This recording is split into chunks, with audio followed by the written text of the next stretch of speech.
Hey everybody, welcome back to Torchlit Tavern. We are a real play tabletop RPG podcast. We are playing Misscraft this campaign. I'm quietly dubbing this campaign Misscraft because, well, Mitch is going to join us at some point. At some point. At some point. One day. My name is Jameson Oxford. I'm going to be your Mythcrafter for this adventure. And playing with me today Is Jeff. Hi, I'm Jeff. I'll be joining you today as Jacques, or more aptly, Yokmok.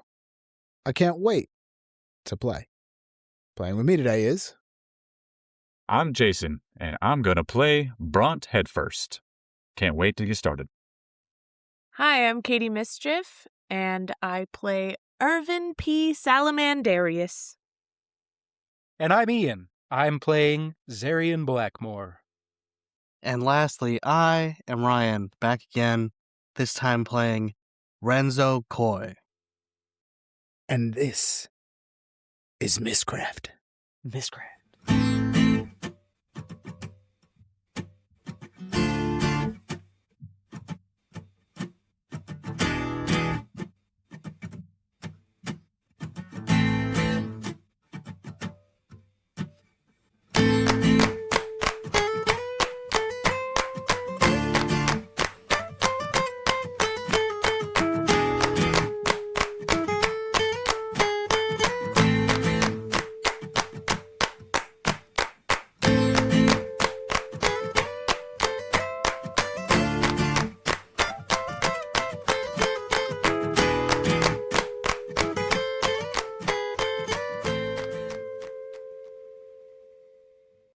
Weave.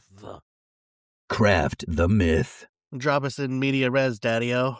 Oh, thank God. He's got a good voice for the radio. It's very good. Yeah, it's very good. Thank you. Going to give Jeff a run for his money. Our adventure begins in a new land.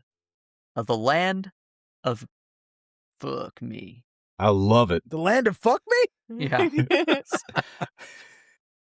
Our adventure today begins in the Mythcraft world of Ansera. Zoom in. We're on a continent called Cathandia. Zoom in again. Enhance. In the country of Arendor. Enhance. Within Arendor, we have named our randomly generated and party sort of randomized, tweaked realm that we are calling the Coast of Stars. Zoom in one more time. We're starting in the medium-sized town of Southgate. And we're already behind the murderer's house. Yes, they've decided that there is a murderer and they know where he lives. Northgate was closed, which is a bummer because I need tortillas. That is as good a guess as any of you guys, as you adventurers, quote unquote, have been sort of press ganged is probably the wrong term. You guys have demonstrated a certain level of talent, either through violence or magic or, the adventuring arts. And in this area, Arendor, there is a particular need for it. In this land, there is a huge swath of forest. It's a heavily forested area throughout Arendor. And a particular set of this forest is known as Noxgog, or the Black Forest, which constantly belches out monsters. No one knows where they come from or what their goal is, but they are constantly thrown against everyone in the general area. A few hundred years ago, the country of Arendor built a large wall, a la the Night's Watch in Game of Thrones, to keep this sort of contagion of beasts and danger contained. Things are more or less under control. The wall does its job. There is a knightly order whose job it is to keep everything down, but there has been a huge insurgence, a huge attack upon the wall that has called everyone from all these towns and villages across Arendor to the wall to help repel it, which has left Arendor, by and large, all these small villages in the middle of these dangerous woods, in danger, at a disadvantage. There's no one there to protect them from the normal dangers of a very hostile environment. Because even though Noxgog is kept in check, some things get over the wall. there are always monsters. And you guys have been called in to take care of that as a sort of temporary adventurers guild. I like it. You guys are encouraged here. You will be paid top dollar, and you can take any jobs you want, provided you just sort of keep at it. There are just a handful of guards left in any of these towns, but otherwise you're going to kind of be out in the wild, wild west. So they've called together a group of misfits and miscreants. Yeah. Seems unwise. Speak for yourself. I'm a librarian. This seems desperate. We're calling on librarians and miscreants. You're definitely still a misfit. You may not be a miscreant. All right, so my little island of misfit toys finds themselves standing in front of a sign, a large billboard on the northern side of Southern Gate. And Southern Gate is, like I said, it's more of a mid-sized town, which is one of the larger ones in this general area. It is one of the ones that still has a military presence. There's a guards barracks that kind of keeps things in line. And on the wall is just a series of jobs posted to this billboard. Before we get to that, why don't you guys introduce your characters and describe them a little bit? All right. Standing slightly taller than everyone else, anywhere between slightly and extremely for those who are small, is Yokmok. Yokmok is 6'6". He's 390 pounds. He's got relatively broad shoulders. He looks like the kind of guy that probably shouldn't be as heavy as he is. But then he's also got these arms that hang about halfway, like a little past his knees. Really long arms, but he's still very built, looks like a strong guy. He's got umber skin with silver eyes and hair like witch's hair lichen, which is braided tightly on his head in individual braids, which are then braided together into one large braid. The sides of his hair are cut, shaven short, shaven all the way down. It is just the top that is braided. Brigandine armor. You're all in brigandine armor. I'm going to go ahead and nip that. Yeah. There are probably very few exceptions. Right. That's the one thing they give you guys like candy in this game. They sure do. You can skip the outfit, because I tell you what it is. They're all in brigandine armor. They all have a weapon, and then another weapon, and then another weapon, because they make sure you're armed in Misscraft. For some reason. Incorrect, friend. Incorrect. Oh, the mage is a little different. Like I said, with maybe one or two exceptions. Well, one of the exceptions is not only am I wearing brigandine armor, but I'm also wearing a tabard, like a knight would, as I am actually a knight. So he said. What's on the tabard? Being that I was elected a knight, or not really elected a knight, but nominated as a knight by the people, but knighted by Western Hill, whatever the Western Hill logo is. Probably a hill. I'll get back to you. Is it in the west? Yeah. If you're tossing the ball back to me, I'll get back to you. Yeah. I thought about it for a while. Should I make a design for that? And then I was like, what would I decided not to think about it too hard, and I moved on. We'll come back to it. I'll pitch it back to you that maybe it's not Western Hill, but maybe it's your actual district that nominated you. Sure. Yeah, absolutely. And then we can come back to it. In which case, it's probably got a fucking tankard on it. Yeah. Is that everything, Jeff? Or you got more? I mean, other than that, he's carrying weapons. He's armed. You can see the weapons he's got. I don't know if you need me to describe that. I can just kind of go over that later, but You can come back to it. And just basic clothes. The important features is he's got claw-like nails. He's got an underbite due to his large protruding tusks from his lower jaw, which curve kind of outward. And like I said, this sort of umber skin and these silver, like the actual ore silver eyes. Okay. Who steps up next to Jockmock to read the sign? I will go next. I am Bront Headfirst. I am a satyr that is more goat than man. I've got ram horns, and my eyes don't seem to be looking anybody in the eyes, ever. I'm always looking past everybody. They interdependently blink. I am not the brightest goat in the land, of course. They interdependently blink? Okay. They do. That's new. I stand at an aggressive 5'2". Aggressive. Aggressive. 5'2" is aggressive. Yeah. You can't trust anybody at that height. He's definitely a strong boy, though. As we already know what he's wearing. Good old Brigadine armor. Oh, yeah. But yeah, he hails from Skavir. He was on the other side of that wall and traveled north and went around it, and now he is just here. With everybody, with his friends. Just kind of what he's up to. Okay. Oh, and I have my pig with me, Remy. Remy boys. Did you say what color your goat was again, too? What color you are in general? I'm just going to go with black goat. I like that. I like the black fur. I like the black goat. Okay. It's got the vibe. And what color is the pig? Hire him for the new CNBC. He's got the hard-hitting questions. I mean, I don't know, if I went with a pig, I would say hot neon pink, but I'm not sure how hot roddy we can make this pig look. So we're just going to go with pink. I hate him. Okay. I'll erase hot and neon, even though I was very excited for that. All right, is that all you got, Jason? There can only be one pink guy. A slightly sunburned pig. So I guess swip up the color. We can just get some paint and just paint over the pig. We'll paint the pig. I'm pretty sure there's a guy who can sell you paint in this town. We're painting this pig. I'm actually excited for that now. We're going to paint the pig. Can't wait to find the paint guy. Mission 1. Remy, as you step up, and you do not read the sign based on your description, Remy is to the side, currently eating a field of crop. He's actually straight away, and he's just stuffing his face. Braunt's got his head turned, looking at the sign with one of his eyes to try to read it. Like, hold on. I can learn how to read right now. I'd also like to say Bront almost perpetually is chewing on grass. That's just kind of like his default mode.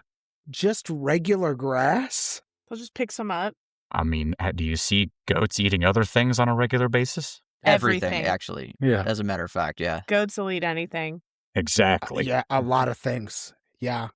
But, I mean, like hay or straw. Grass is just available most often, but yeah. He just reaches down and he just has a fistful of grass and he's just chewing on it. Perfect. Dang, you are mostly goat. As the director of this film, as he reaches down to grab a fistful of grass, standing very low to the ground, Katie, would you like to describe your character? My character is a 3'4" pink salamander. He has Coke bottle glasses. They're thick and round. They don't really have like a frame to them. They have like a little bit of metal wire, but really they're just round Coke bottled glasses and a large floppy wizard hat atop his head. He is dressed in nice clothes with a nice cloak. And below that, he does have a gambeson, but I mean, it's all clothing. It's all clothing. His cloak seems to be a little small for him. Like he's had it for a long time, and the bottom is frayed, like it used to be too big. Mr. Salamanderious does have a toad underneath his large floppy wizard hat, and you have seen him, but he hasn't really spoke about him too much. And if you ask him how old he is or how old he looks, the answer is a shrug, because he doesn't know, and there is no guidebook to decide, as he is a deep Gretchling. Age was the thing I didn't think to express, but we'll get there. All right. As we follow the clothing all the way up to the top of the hat, and get a brief glimpse at a toad peeking out from underneath it. We also follow our camera to a Hondu, which is a dog man. Dog. man dog. Hi, I am Renzo Koi. I am a humanoid. If you're aware of what this breed of dog is, it's a Rhodesian Ridgeback. He's got red wheaten colored fur, and he's got a nice black ridge going up from the bottom of his spine to the top of his head. And he stands there just kind of looking around. He's about 5'10", almost 200 pounds. about 30 years old, just kind of looking around in dog years. I didn't do the math. What's that in Hondu years? What's that, a Hondu? Yeah. He is Be specific. of age. He's Okay. he's grown. All right. He a man. Old enough to party. Party hardy. Oh, yeah. Old enough to have Oh, been yeah. kicked out of his home. So at least Barky's age, but more than Grimm's age. Correct. Gotcha. Yes. If we found him in a puppy mill, it would be a problem. Also wearing the same armor as everybody else, but like wearing a nice little cloak. It's hooded. All right. Hood is not on. I mean, we could say they're styled different. It's just a type of armor. I don't know. I like the thought of us all running around in the exact same armor. They definitely match. It is also funny if you did get like shanghaied into this business that they just is like, here's your Gambison, get out there. Here's your brigandine. We don't have one in your size. Sorry. Here's a padded shirt. All you get is this fencing outfit that we have that you could put Yeah. on under your cloak. We certainly look like a gang. This is what you would typically put under your Gambison, but we don't have a Gambison for you, so here you go. All right. And finally, Tell me how the camera pans here. yeah, as we go past our Rhodesian Bridgeback Hondu friend, what is our final character doing, and what do they look like? Our final character is going to be Zarian Blackmore. He is an undead creature, formerly a star elf. Rather clean for an undead. His bones are clean and have a slight tinge of blue to them. You will notice that he likes to dress very nicely. He likes to carry himself very well. He believes in style and grace. And our character originally died at the age of 498. He spent 30 years being dead and was resurrected 4 years ago, unwillingly. And you'll also notice that his left arm is not like his right arm. In what way? It is a remnant arm. There may have been a botched resurrection process that will come up later. Specifically, what does your remnant arm look like compared to your other one? Put you on the spot there a little bit. Yeah, might have to get back to me on that one. If the people do not know what a remnant is, Misscraft is likely a game they've never played. So I, too, am not very familiar with a remnant. remnants, from what I understand, can look like just about anything. They are a piece of equipment that has been possessed by a floating spirit of production. Not entirely. They're basically, think about remnants this way. Jeff's played a lot. They're the tools of God that he left behind, Yeah. right? Whatever created the world left behind tools, and those tools are powerful enough to take sentience. Perfect. So the left arm has a almost metallic look to it, but it is Metallic would make a lot of sense because most of the time they're described as metallic. But it is also somewhat like fleshy almost. You can't quite depict if it's actual flesh or not, but it does seem to move like a fabric wrapped around bone. Would you say it's a remnant of flesh? It is a remnant of flesh. No, he's a remnant of flesh. That's true. Yes, sorry, of bone. I asked, how is it different? He is a remnant of flesh, which means he is bone. I have one more hard-hitting question while we're doing descriptions, because this is one of those things that came up a lot when I ran a campaign. A stupid amount, because I had to somewhat argue with my friend about it. What level of anthropomorphized are you, Renzo? Do you have regular people feet and regular people hands? Let's see. Yeah, no, I definitely have hands. I've got full hands, full feet. Can I equip boots on you in Elder Scrolls? Yes. Okay. That's good to know. So it's not Morrowind Elder Scrolls. Got it. Yeah, exactly. I do have hands, I do have feet. I'm not standing in like a weird way because my legs are weird. They're like human legs. Okay. Human dong. Whoa. I love that you went into that detail. I figured you would ask. You gotta ask. Yeah. Is he circumcised? We'll find out. I'm glad we're getting to the bottom of it, but I will say that is the most shocking piece of information I've gotten about a character yet. We'll find out if this world has circumcision at all. It was really out of nowhere. I was really thinking Red Yeah. Rocket. I'm not fixed. Not fixed. Not fixed. Find out next time if he has a knot. There's a knot. Are we going to tackle that on the next episode? No. We can settle that now. We got to keep him coming back every episode, dude. There's a knot. I thought we were veiling sex. I don't have genitals. On the billboard, there is in bold letters to anyone who is capable of reading, which I believe is only 2 of you. About that. I can read. I can also read. That's my whole job. Maybe 3. I know the concept of I reading. have a 0 intelligence, which means I can read. You can read. The ones with -2, I'm going to go out on a limb and say you don't have to know how to read, but you might be able to kind of piece it together. I think that's only Bront at this stage. I know that others can read. One of them says farmhand missing at Blood Oak Farm. The next one down says merchant guards wanted. Below that, it says the Duke requests hunters. In the corner, you also see other towns requesting aid, but it's more of like a notepad that the town guard has stuff.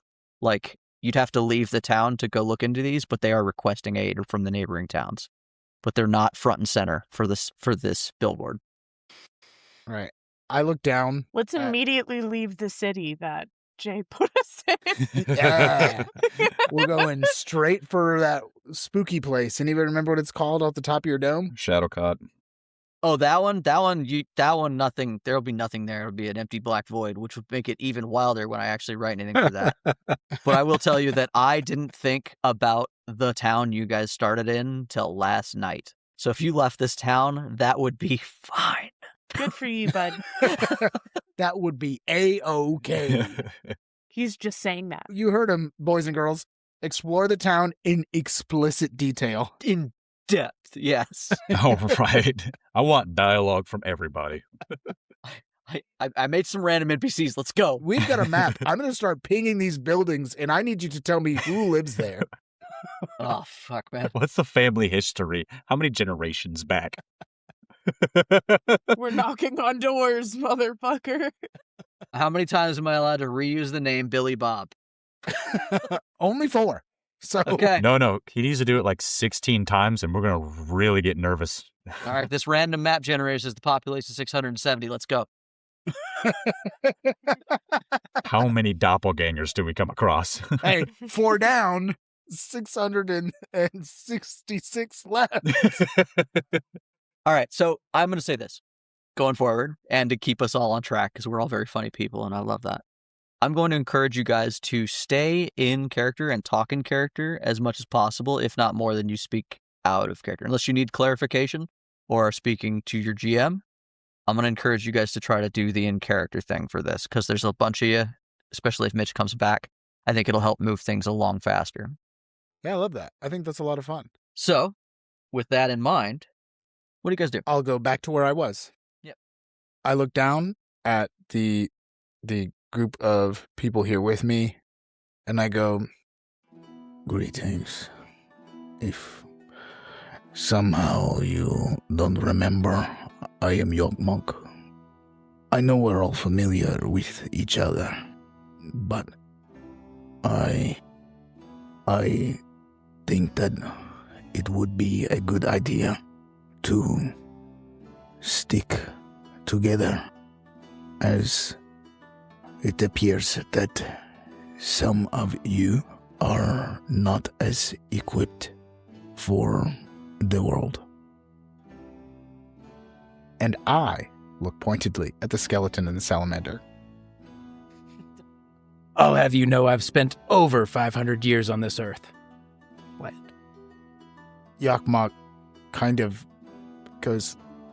gives you like a, okay, nod. Then I go, What I mean by this is we should, if we stick together, we should decide together where it is we go next. Bah. And I just kind of look behind me at Remy as I'm chewing grass. What was the first one again? Oh, the first quest on the wall was farmhand missing at Blood Oak Farm. if we're going for votes, my vote is the missing farmhand. I would not be opposed to going to see this missing farmhand. It would not be too difficult, I would assume, at least. What of the rest of you? Someone has lost their hand on a farm. I was going to say the same thing. There's a hand somewhere. We gotta find it. He sounds messy. I lost a hand once, but I don't think that's what it means. There's a hand on a farm. Remy's already on the case. I do believe we can go and find this hand. When they refer to a farm hand, they mean a farm worker. I promise you most of the time it's not worth explaining to them. Even easier. Much bigger than hand. Yes. Well, if we have no opposition, then let us make our way. Sounds good. And then I reach out, grab the flyer off the thing, and read the details. Okay. As you take it off the thing, you see that a farm in Summerheart Woods that uses blood oaks to deter poachers and passersby. One of the farmhands has gone missing. Please come and speak to Saban and Alessa. You will be paid 600 SC for finding and bringing news of the missing farmhand back to them. Either him or what happened to him. Or his hand. It also says he went missing 2 weeks ago. Did you read it aloud? I read it, I fold it slightly, hand it down to Ervin, and I say to the group, well, it appears that this will be easier than even I originally thought. All we need to do is provide information about the lost farmhand, not find the farmhand. Did that say farm is in woods? Yes, farm is in woods. Okay. I've only interacted with you all here in town. If we go out into the outskirts of town, we're going to have to deal with Ernest. Ernest? Yes. Who is Ernest? My frog. Is the frog the missing farmhand? I certainly hope he has nothing to do with this. He is rather large. Your frog has hands. A dire You frog. have a dire frog? Don't really have him. Just kind of follows me around. Not into cities and towns, but out in the world, he's around. We're kind of friends. There are a great many questions that I would have for you about this frog, but I worry that the answers would cause me some version of mental distress, so I will choose not to ask these questions. Fair. Introduce us to Ernest, and let us begin our trip. And we walk up. As we walk up, I stop and I go, do any of you need supplies? Now would be the time. Also, we're not stopping to go to the bathroom. Luckily, that's not a problem I have. That's okay. I already went. I haven't gone to the bathroom in a long time.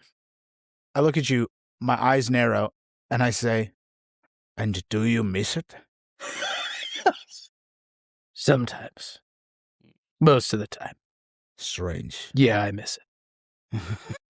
I found that many men or male creatures have a very fond attachment to their appendages.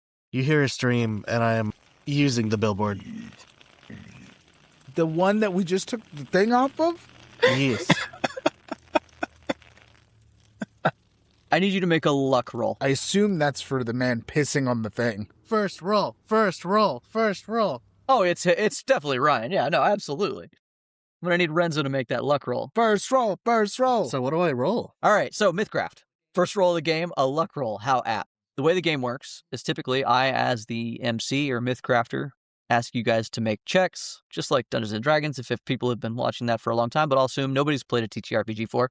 We roll d20s in this game. Those d20s determine the outcome based on how high they roll. Typically, they're trying to beat a set number that I have, like, in my head. Sometimes I'll let him know what it is, sometimes I won't.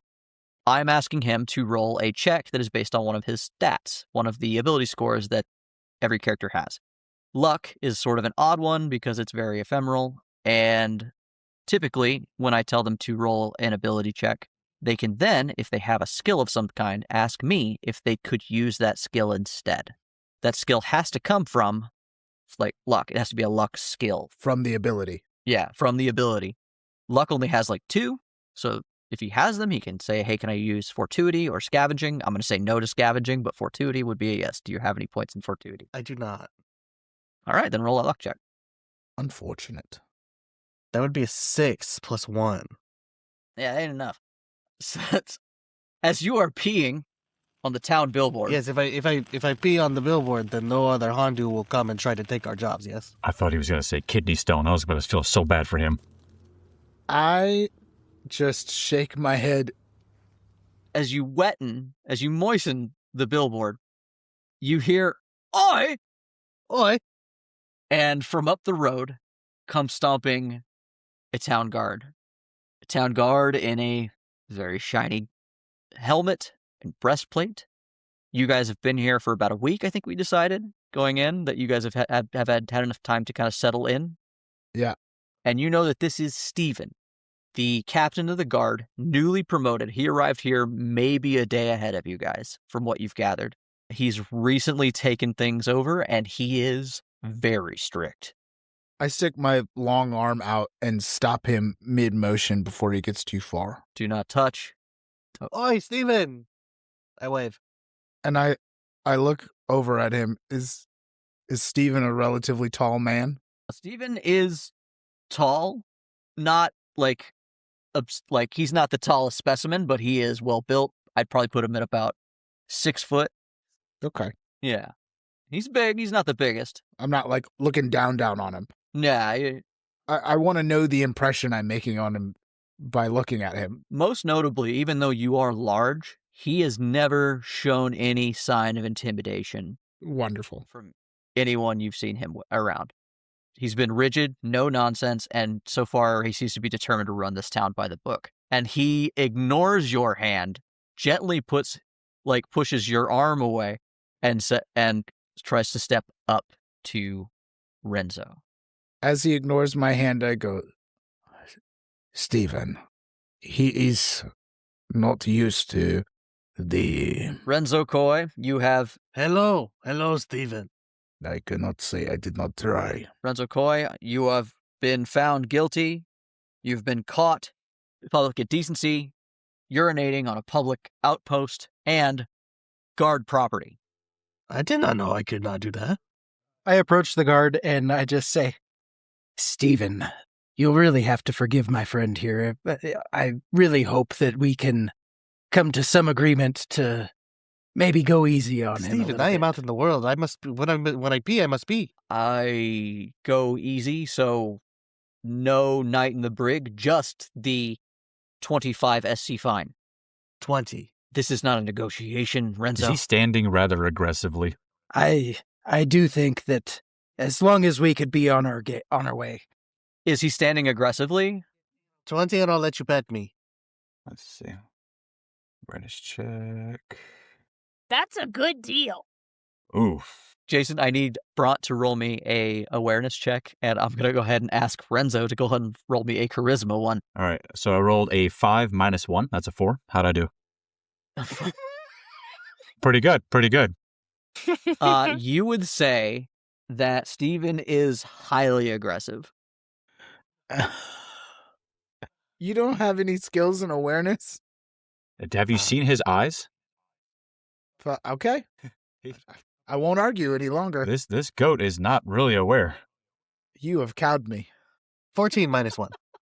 He has a skill in awareness. It's navigating. I don't think it's going to help him. Yeah, no, it definitely won't.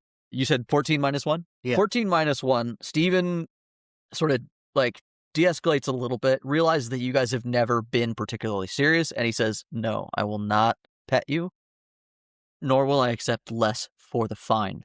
You owe the guardhouse 25 SC. Seeing as you are new here and I haven't seen you take any jobs, We just took job.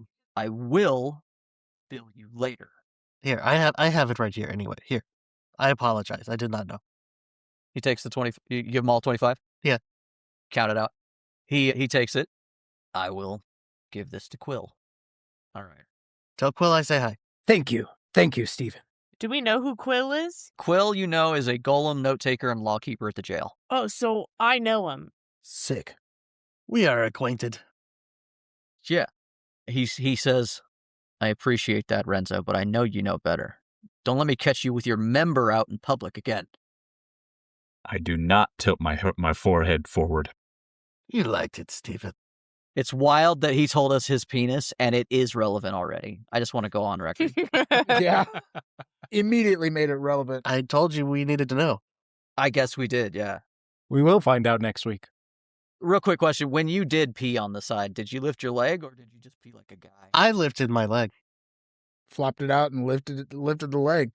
That's a weird combo of things with a human penis. Yeah. Hey, Jake, can I roll to see if I can see Bront eyeing Steven? Yeah, I'll let you roll an awareness roll, yeah. Yeah, sure. I will do awareness. Can I apply perceiving? Bront, before I answer his question or set the DC, Bront, has he seen your behavior at this point? Is he aware of how you are? How long have we been in this town? 1 week. Like a week. He knows. And you came with me down here. Yes, you can use perceiving. Wonderful.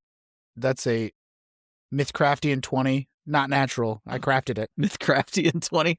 You notice the not so subtle lowering of Bront's head. I grab his horns. Just one hand. Ah, Just fucking. And then I point him in the direction we were walking. Ah. So we may continue. The Southern Gate Guard appreciates your continued law-abidedness. Thank you, Renzo. Thank you, Jock Muck. Of course. My apologies again, Stephen. I give him a slight nod. He asks Bront, quickly, Bront, keep asking. I keep telling you, you do need to find stabling for that pig. my pig is so stable. Look at her. She's pretty stable. Are you taking the pig with you? Of course I'm taking the pig with me. He wants the pig to pull his cart. I know he does. Sure, yeah. He said he just waves you all off and is like, I will see you when you return, and I expect you all to behave. This is why Ernest is not coming to the city. He tips his helmet a little bit to Ervin, because I assume Ervin is well behaved. Ervin is very well behaved and also very quiet. Yeah. And Zarian, go ahead and tell me, what do you think your relationship with Steven in this last week has been? Zarian, he likes to kind of be portrayed as a law-abiding citizen and respected by authority, you know. Okay. Portrayed. Does that mean that I should make you roll a charisma and see if you've succeeded at that in this last week? Sure. Can I use subterfuge? Oh, yeah. Perfect. You absolutely can use subterfuge. That's going to be 14. Steven, after nodding at Ervin, also turns to you, says Zarian in a sort of flat tone of somebody I've never had to deal with you. You know, approval from Steven, as far as you can tell. I tip my hat to him. He is a guard who, if he's never had to deal with you, he approves of you. That motherfucker should look up to me. I'm a real knight. Bye, Stephen. Asshole.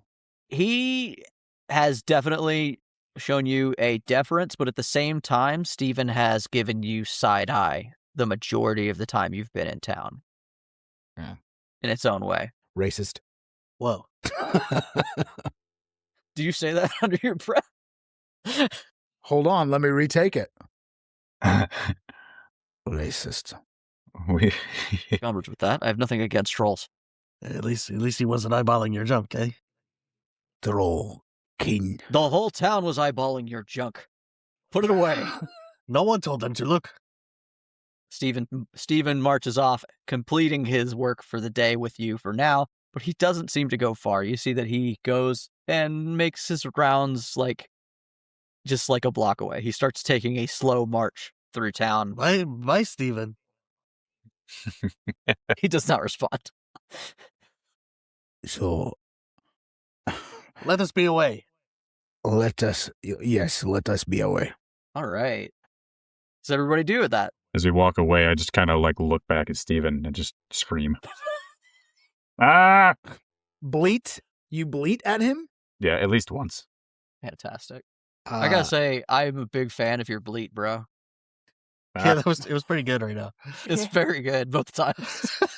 I look at Renzo and I say, you know, it may have been the right move to keep your dire frog outside of the city. He doesn't like the streets. Fair. Yeah, we keep making our way at this stage. Like, you know. Do I assume that everyone agrees with that if they don't speak up? Yes. I am agreeing with that. All right, perfect. I asked if anybody needed anything. Nobody said anything. He peed on the thing. So as you guys move out into, just walk away from town, just right out, for the record, on the map, it's just like there's a path and some farmland, and it just goes right back out into the woods. Hell yeah. Southern Gate is a little different than a lot of the neighboring area around the Coast of Stars in that there are a lot of rivers in the area, and thus Southern Gate is a heavy farmland in a way that a lot of the heavily wooded Arendor cannot be. And that is why there is more of a guard presence here. They are protecting the food, and this food is often shipped to many of the other hamlets and villages in the area. Arendor does have a big river going through it. As you guys move back out into the general wilderness, you quickly run into, well, a strange beast of burden. You know, as we are on this forest path, I am cautiously looking around, looking over my shoulder. I am worried about the coming of Ernest. Oh God. Brace yourself. I get the feeling this isn't a friendly frog. With a look of concern, I make eye contact with Renzo. Why do you look concerned about your friend? He prefers to approach by tackle. Just you, one would hope. He's rather large, so if other people are around me, they do tend to get in the way. I then take one big-ass step away from him. I'll go ahead and give you TA on the luck check that I need the entire party to make. TA, by the way, is tactical advantage. It's just a +1. If I ever say that, they get +1. If I tell them they get tactical disadvantage, they get -1. And they stack. They can keep getting them from different sources. Fuck. Can I also add my luck to that? So Yeah, if you have luck, then you add it to your luck roll. Oh. total of 7 then. 16. I guess I got a 16. With my TA, 4. Okay. Did anybody roll lower than a 4? I got a 5. Oh man, he almost. So, due to poor luck, you essentially, as you try to move away from the danger, you essentially step directly in front of it on accident. And a giant, slightly damp, and heavy pile of cold flesh suddenly just strikes you from the back. Do you want to describe to everyone else? Shit! Ernest!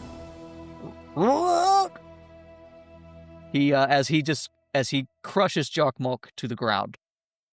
Good Lord. Yeah, as I get bowled over, even though I try to catch myself, you just hear, fuck! What does Ernest look like?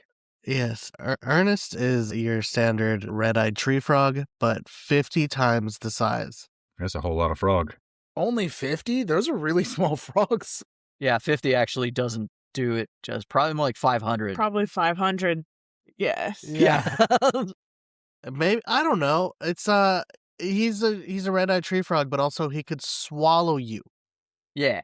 Yeah. Yeah, he's a large creature. He could swallow a medium-sized creature. Have I ever seen anything like this? Based on our shared backstory, you've seen Ernest before because Ernest and Renzo helped you out of the forest or through the forest to where you are now. Doesn't like people, though. Then yes, you definitely by what we've kind of established for you guys, you should be familiar with Ernest. Shit, Ernest, do not tackle Yokmok. Off. Can I do an animal handling check? Yeah. As you try it, basically Ernest is doing that frog thing where he's got like his fingers on the back of Jokmok's head and is like how do you describe it? When they cleaning their fingers, when the frog sort of cleans their fingers with one finger, but he's like doing it to the back of Jokmok's head and neck. And then it licks its eyeball. I have an 18. An 18? I am trying to train this creature. You know, Yokmok, when he does that to me, I like to say he's giving me a little massage. I go. Now, come on. You know better than that. Get off of him. Ernest, come on. Something about this other amphibious creature causes the dire frog to just like, all right, and it gets off of Jokmok pretty quickly. The weight of it is always the startling bit, Jokmok, because you realize that you couldn't breathe properly till he gets off. Sure. I was gonna push up Oh yeah. if he didn't get off soon. It didn't matter. I was Yeah, sure. Yeah. just gonna try to strengthen my way out of this. I'm a big guy. You are a big guy. You don't have to though. Yokmok, I apologize for Ernest. He is unruly. I've told you that you need to be training him. He's not even really mine. He just follows me. He's just friendly. It is of note that there are just saddlebags all over this frog because it is his, like, it carries his stuff. I mean, he carries my things, but that is just because he follows me around, so I might as well make use of him, you know? That is not how you raise an animal. He means well. I am not sure that unruly truly describes this creature. To be fair. He's goofball. Goofball? Yes. He means well. He's a nice creature, but he gets overexcited. He's a good boy. I look down into Ernest's eyes and I say, "You do not do this to me again." Yes. And it licks its other eye. I go, "I will wrestle you next time. I am very strong." All right, let's go. Question, is Remy and the frog friendly with each other? I think that there was one moment when they first got together where Ernest definitely... How big is your pig? Big enough to pull a cart, so we'll say above average. That's his beast of burden, so... Yeah, that's my beast of burden. So it's like a fairly normal pig size. Your original pitch to me was that it was a bit like a little piglet, so... Yeah, so yeah, it was a large pig. There was an awkward moment where Ernest did try to swallow the pig whole. We're past that. Even at a regular-sized pig, real-life pigs are bigger than people think. So that would have been real hard. They were big. It would have been real hard, yeah, which is why it didn't happen immediately. That being said, frogs also very good at trying to fit things in their mouth. So, like I said, awkward moment. Yeah, they're dumb. Dumb hunters. Also very dumb. Yeah, very, very dumb. Yeah, would have choked to death on that Yeah, pig. no, tried to swallow the pig, but the pig was too heavy and just kind of like, he was just kind of dragged down by it. Yeah, I also think there's also the potential that it tried to eat Remy, but got the cart as well, because once again, dumb hunter. I love Yeah, it. so dumb hunters. We're past that. Don't worry about it. Remy, he is sorry. Right, Ernest? I love that we not only get a new version of the Shia bark, but it's gonna be the whole time. Hey, it's only when we're not in a town. Sir, don't miscount me, because also... There you go. You're right, Remy. I have nothing else to add to the scene. You guys do your thing. No, we're still walking. Yeah. Yeah, All right. we're walking through the forest. Okay. do I know which direction we're going? Let's start with that. Let's take this easy. Yeah. A couple other things that you probably gathered from the note is it does give you like a simple map. Like there's some roads, there are road signs in Arendor, and it tells you to follow these paths to find Blood Oak Farm. You do know, though, that it is likely like a full day's travel on foot, and it is like deep in the woods for whatever reason. As far as you know, traveling these roads this close to Southern Gate and Western Hill is a fairly like controlled area compared to a lot of the other areas in the Coast of Stars, so you don't suspect that it's particularly dangerous. Okay. So this is the woods that I would be, if anything, the most familiar with. Yes. Okay. Cool. That being said, you are going to head very far east into the woods to get out there. It is Summerheart Woods, which is just as like a sort of landmark in the direction of the city of the Mad King, though you will not be traveling that far. Right. Am I able to look down periodically and just kind of like search for a hand? Yeah, man, you can do that. Go ahead and roll me an awareness check. I don't see any reason why not. You fail. I got a 9. Yeah. Oh, sorry, 10. A 10. It was a 10. It was a negative 1 on awareness. You do not, and this might surprise you, find a hand. You do not, and this might surprise you, will not find just a hand. As we move through the forest, I look over, because we have met and talked a little bit, though I think we're not all super familiar with each other. I think the three, I think I'm most familiar with Bront and of course Ervin, Renzo, and Zarian. Varian are the most familiar. Zarian. I'm going to get there, dude. Yeah, one day. Are the most familiar with each other. That being said, I also know why, as like it came up. So I look over at Renzo, I'm getting there, and I go, "We will be entering the a heavy patch of woods. Can you read the map and be on the lookout, be more aware for us?" Yes, of course.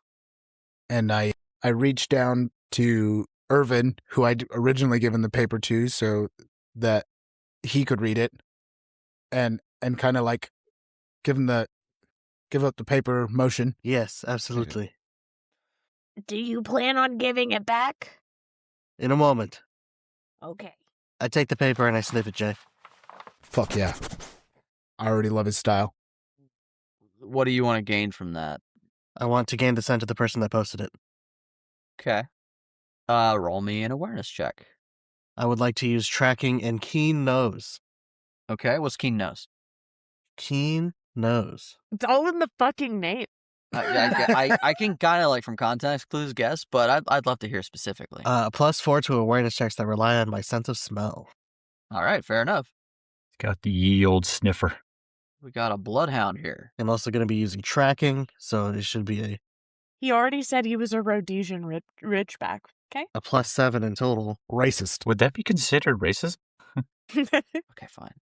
22. Speciesism. 22. 15 +7. Yeah, man. You get a couple cents with a 22. One is definitely a female rustic, like not perfumey, but feminine, somebody who works with their hands for a living.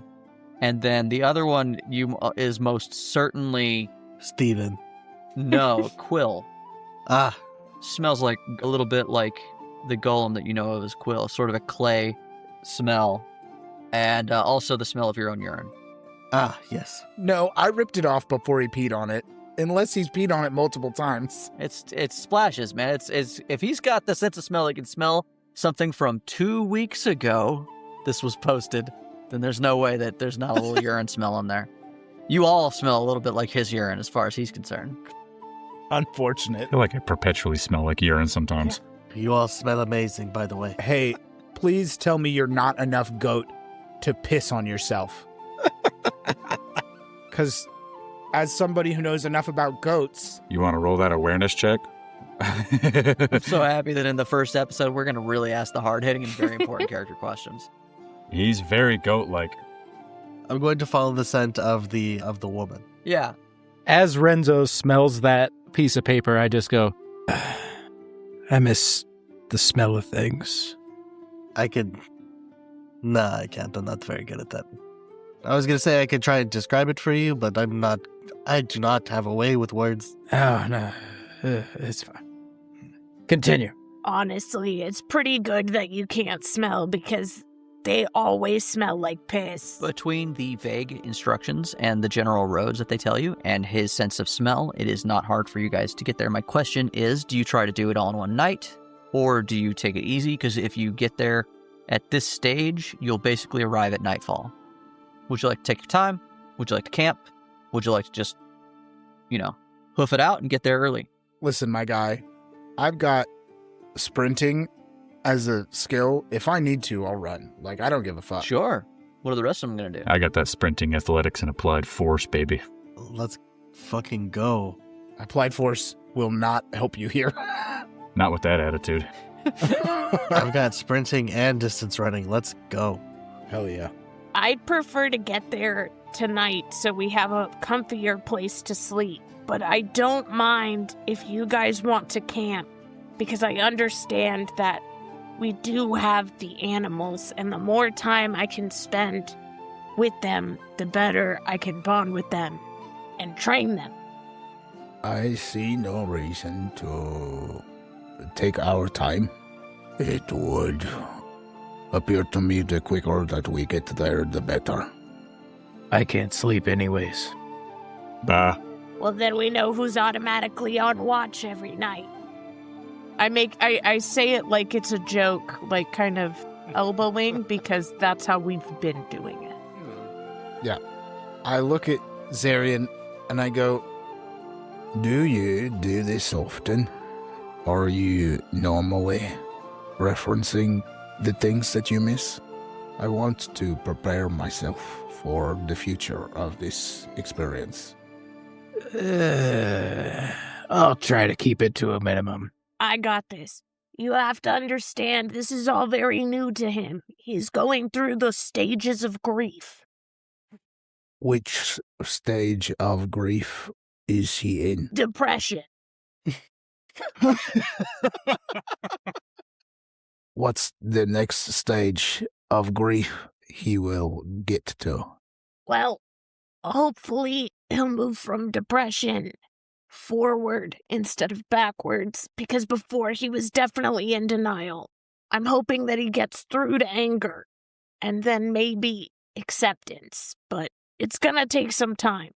I do not know that I want him to be angry with me.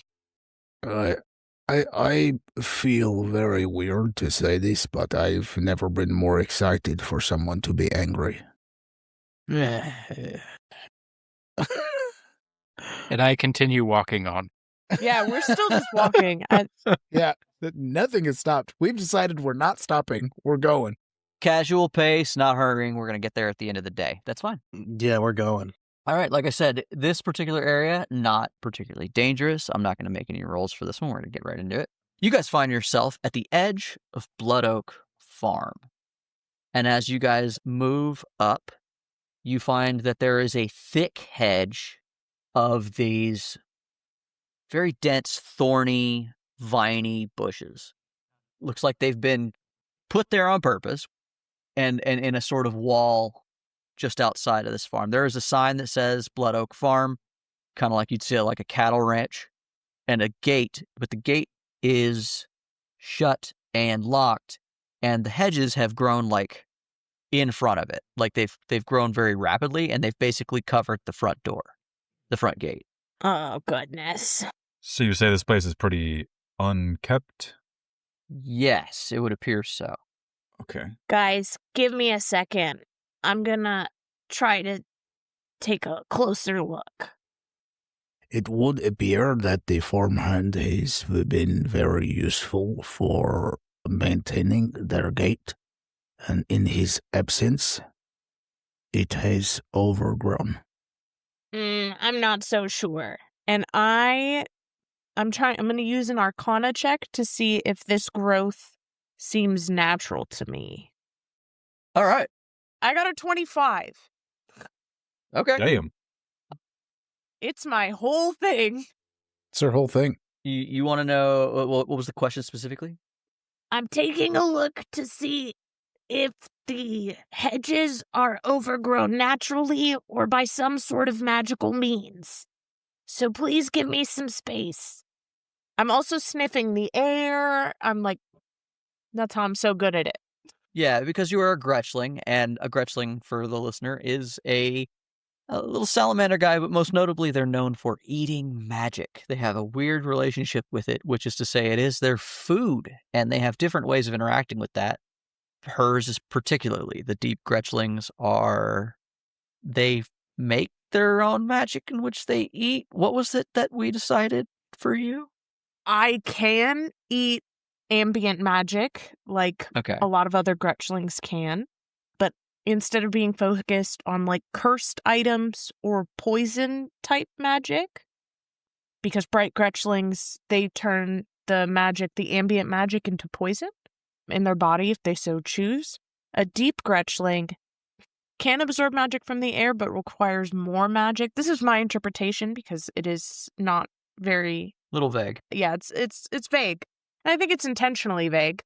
Yeah, I think they want you to interpret it a little bit. For the deep Gretchling, in my headcanon, they require more magic because they themselves can also eat magic that they create. Okay. So deep Gretchlings are the least common, and it's that large amount of magic required. But it gives me a keen sense to find the magic. Right. And also to be able to bend magic to my will. Yeah, so knowing all that, you step up with this general ability. Like, you are very familiar with magic and have like this sort of sixth sense to find it typically, because it's like, you could smell it almost. And you don't smell it here. These appear to be bushes. With your 25 gets you very little, because as far as you can tell, there's nothing odd about the way these have grown. They do look like overgrown bushes. The only thing is that 2 weeks does seem very fast for them to grow. In the time it takes him to find that out, I have stepped back to give him the space he desired and reached into off the side of my pack and grabbed one of my hatchets and waited patiently for him to let me know if I should chop away at this. Sure. Ervin, So it's safe to say I start eating some of those leaves off that bush. yeah, absolutely. But quickly, Ervin, when you said you stepped, how close do you step up to the bushes? I would say probably at first within 10 feet while I'm sniffing and trying to get like a magical aura, and then probably within 5 feet when I get closer. Sure. As you sit there at 10 feet, you do not have to get closer than that when all of a sudden a razor-sharp, thorny vine lashes out from the brush and tries to hit you. Everyone make me an awareness check, because awareness is the stat for initiative in this game. You can hold on to those for just 1 second. What's your armor, Ervin? My armor... combat... 10. Oh, got a 9. Got a 9. It lashes out, but Ervin's just so tiny. I'm a little guy. Little guy. And then... Can I use perceiving? No, I'm not going to let you use perceiving for initiative. All right. Fair, though, because it can apply. In the future, if you used it before, maybe. For sure. But I think if I call for the roll, it'll typically be applied awareness. You got it. I got a 7. Okay, so we got a 7 from Renzo. We got a Nat 20 for Zarian. from Zarian. Okay. I got a 12, I think. It's either a 12 or a 14. 12. And I rolled a 16. 16. Yeah, she rolled a 12. I rolled a 16. And then I don't have Bront. Yeah. Bront has a whopping 1. Haha, Bront. Go, buddy. Oh, that's You have a -1 in that stat too? I do. Sick, dude. You're not going first a lot, I'm sure. that's great. It's great. That's probably for the best. He has time to assess the situation. Bah. He's got to decide which eye he's looking at things with before he gets involved. As we begin this combat, our very first Misscraft combat against an exciting enemy, bushes. Oh, the most dangerous of enemies. Bush is so in Korea. Let me tell you. Bush should be in everywhere. Shit. We all wish we were into Bush. Ervin is in front, only 10 feet away from these vines, which seems to have not been a problem for them to lash out and attack Ervin. Jockmock is a little bit to the right side of Ervin, about 10 feet away, also the same distance away from the bushes. And just behind them is Renzo and Bront, and in the very back is Zarian along this path. Zarian, despite the fact that you are so far away, you were the quickest to react to this attack on Ervin. What do you do? I leap forward as far as I can with my falchion blade. Okay. And get prepared to attack. He says, no, my lizard friend. I'm actually super happy that we ended up choosing this adventure where we fight bushes, because it's going to make teaching you guys the game super easy.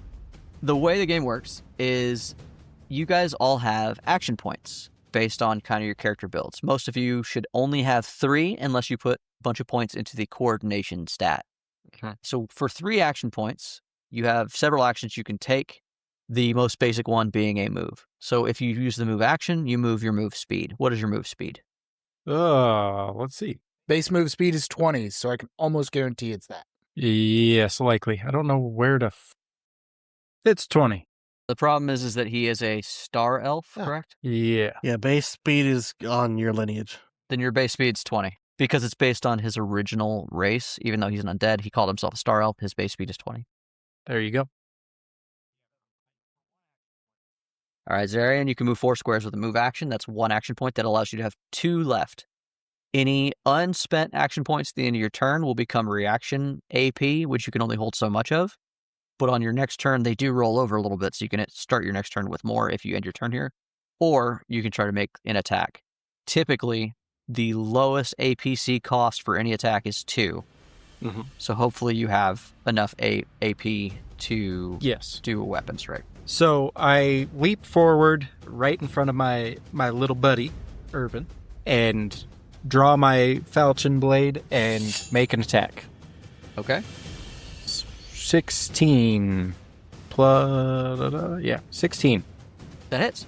Cool. As you strike out at this vine that is lashed out at Ervin, cutting into it. Go ahead and roll your damage. A whopping 3. Oh, fantastic. Hey, 3's better than nothing. 3 whole damage. Yeah. Yeah, that's with the +2 on it. It happens. I was in a panic, my buddy. Yep. All right. That'll be the end of your turn, I'm assuming? Yes. All right. That's going to make it Jockmock's turn. Wonderful. So I'm already right there. I'm within 10 feet. I already have a longer than average reach thanks to my long arms. Mm-hmm. The long arms lineage talent gives me plus 5 foot reach. So with that, I'm close enough. Since it kind of would have hit me anyway, I can hit it right back. I was already holding a hatchet. Yeah. And it's only going to cost me 2. Okay. So for a 21, if I could swing this hatchet at it. Yeah, it hits. It's not hard to hit it. You find that it is like trying to hit a bush. Crazy. The hardest part seems to be hitting something of substance. So what damage did you do? I got a couple leaves in my hit. That's Also, do you hit the same one he hit or a different one? Because as you realize that there are essentially 3 bushes directly in front of you now that you recognize what they are. I will hit a different one. I'll hit the one closest to me, or most in front of me, I should say. That's going to be 3 damage. We're rolling high today. Yeah, man. This is going to be a great fight. I can't wait to have you guys kill bushes. Jockmock, do you have anything else? No. Ervin. Ervin, you have the floor. What can Sounds great. Ervin do? I don't know her build at all. I don't know what Katie chose. Oh, we're about to unleash the magic user. I love it. We're all about to find out what she can do. Yeah. I am the worst. So jot that down. Jotted. I didn't need to. Ervin is going to move. Okay. And at first you think when you watch a move, you go, well, that seems silly. Actually, you know what? Even better, I'm not going to move. You said all the other bushes that we can see are brambles. They all look like the same type. As that one attacks you, you realize that all of these thorny bushes do look like the same species of plant. All the plants around you. Okay. You know what then? I will move. I am going to move 20 feet to kind of rotate. So I move 20 feet rotating clockwise to get kind of in a good position of a line. I understand that I put myself at risk, but you guys only see that I'm putting myself at risk, not really that I have another plan, but that's okay. And then I'm going to use my wand. And I am going to attack. It is a charisma-based attack for some reason. Okay. Yeah, wands are interesting. Ruby wands are just charisma-based. And I am going to shoot at the one that attacked me. I rolled an 11 to hit. Okay. The one that attacked you is the one directly in the middle. You rolled an 11. That will not hit, sadly. Is it fire? It has vulnerable 2. Yes. That means that I subtract 2 from its armor class, so it does hit. Oh, it's a fire-based attack. Yes. I shoot it with fire. One of the things to do in this particular game, you should tell me the type of attack you are making when you make it, because I won't know if to apply that sort of stuff if you don't. Yes, I shoot a ruby wand, which is a fire-based attack, and I do... Hold on, let me pull up my talents because I just want to make sure. While you're doing that, I will also explain vulnerability and resistance work different in this game, as maybe other games that not only people at this table have played, but any potential listeners, wherein they just add or subtract from the AC to hit that creature. It doesn't do any extra damage, and even though I have fire focus as a talent, it doesn't do any extra damage, it just ignores resist. And I do 4 fire damage to the bramble. There is one caveat to that. It doesn't do extra damage, but your crit range is increased by the vulnerability number. So if you rolled an 18 to 20, you could crit. Which is pretty cool. Yeah. I don't I knew there know was how one other the thing. on fire mechanic works, but that's going to be really important because I do have a spell that works saying choose a point within range. Each creature within a 10-foot radius of that point that has the burning condition immediately takes burning damage again. So clearly there's a way to give people a burning, or plants, the burning condition, and I'm not quite sure how that works. Mm-hmm. I can look that up while the next person does their turn and get back to you. Yeah, absolutely. Do that. So that is the end of your turn? That's all your actions? That is all 3 of my actions. Renzo. Alrighty. Renzo is going to run up to the bush in front of him, and I'm going to give him a good old Hondu bite with... You just bite the plant? I'm going to bite him. I'm with it. I'm going to bite this bush. You're going to bite the thing that has thorns on it? I'm going to bite it. Some girls get into that. As a goat, I support this. I'm going to bite it, but also, you'll notice that as I am going for the bite, that there is a silver flash in my mouth as I have Silver Tooth, which is a set of silver caps that I can place on my incisors. Cool. Not going to have any effect here. Yeah, which could be helpful, Yeah. but isn't. I mean, it counts as sharp and silver damage. Good to know. Oh no, not the werebush. Not the way. And I get to roll, instead of my standard 1d4, I get to roll a 1d6 instead. Ooh, that is helpful. Ups the damage die. First I need to roll to hit though, right? Yes, you do. Yes. Yeah, that would be important. That's a natty. A nat 20? Yeah. All right, crit. You bite him so good. Legit. What does that mean in this game? In this game, it means that you immediately get the maximum damage roll. So you said it was a d6, Sick. it's going to be a 6. Then you roll damage again. It's our crits. They just do our crits. It's literally just the crit rule we've done Yeah, since day one. So max damage and we're doubling it? it's the Torchlit crit. Yeah, no, max damage, then you roll your normal attack damage Sick. and add that to it. Also, the one caveat is you add your luck bonus to all crit damage, if you have any. Oh, fuck. So if I have like 1 point in luck, I add 1 point to that? You would add that to the crit damage, yeah, as well. Yes, but if you have a negative, you don't take the negative to it. If perchance you decided to take a negative to luck. Yeah, you just can't crit, I think, is the rule there. Okay.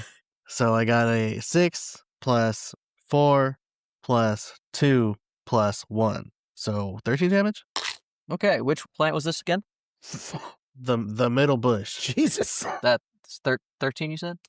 Yes. I don't know about y'all. If y'all ever been bitten by a dog, it sucks. Yeah, man. Please describe how you rend the fuck out of this bush. I made so much light of you biting a bush, and man, this man knows how to eat bush. Yeah, you fucked up.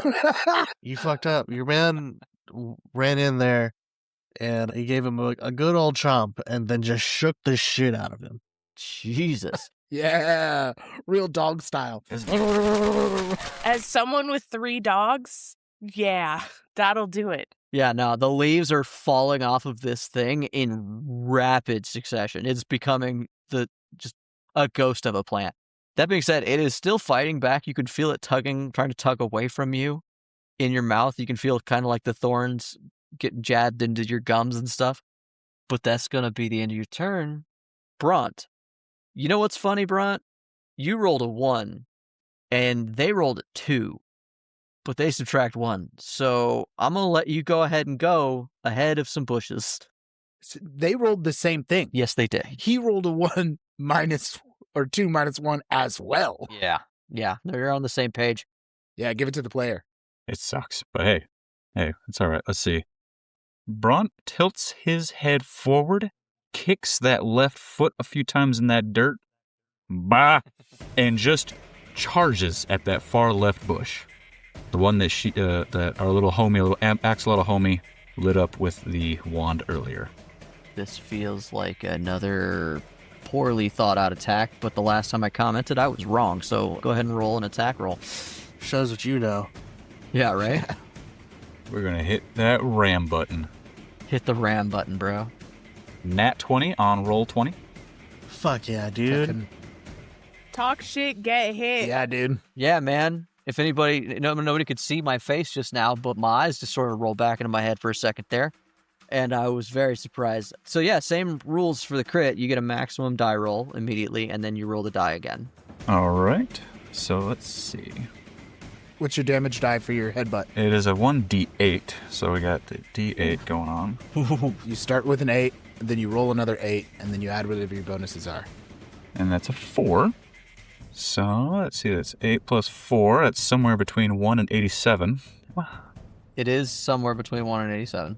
Let's see, do I have any other bonuses to add to that? I mean, if you would like to, just for the comedy of it, because I don't think it would work, I do technically shove the bush. I don't think the bush is going to go anywhere.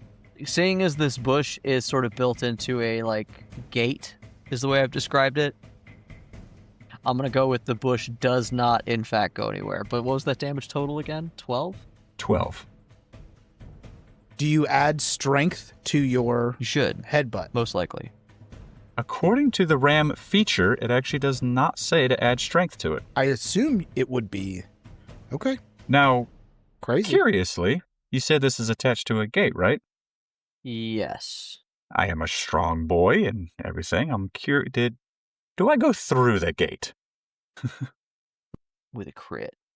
Go ahead and roll me a strength test. Can I ask a counter question real quick? Do you intend to go through the gate? When Bront charges, he tries with everything he's got. He charges full tilt, full speed. If something can stop him, it will stop him. But he is hitting a bush. I don't know if you guys have ever ran through a bush, and it is a gate, so... He doesn't really seem like he's maybe wise enough to take the gate into consideration being behind the bush. Yeah. Fair. Go ahead and give me a strength roll. I rolled a strength roll, and I got an 11. An 11? In the parlance of Misscraft, he's not aware enough. Yes. With only an 11, you come up very full, very just full on at ramming the gate. That being said, the gate does move when you hit it, but you do not go through the gate. Just picturing a bah into that gate. Yeah, you guys hear the entire thing rattles. This very heavy oaken gate fence thing that they've got built here. I love it. Well, they know we're here now. They do. Let's see. Per the ram feature, because it tells me I get to use that feature to move up 10 feet, so I am left with 1 AP, so that'll be my turn.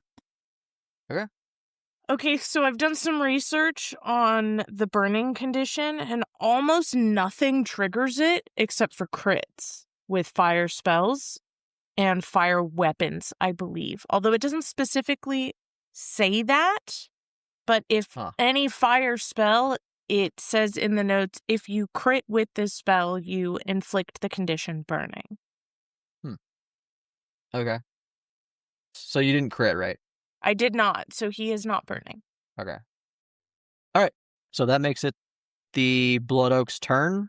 The Blood Oak that is currently in the mouth of Renzo is going to, of course, lash out at Renzo. Renzo, what's your armor class? After Bront headbutts, I go, That is one way to knock. Bah.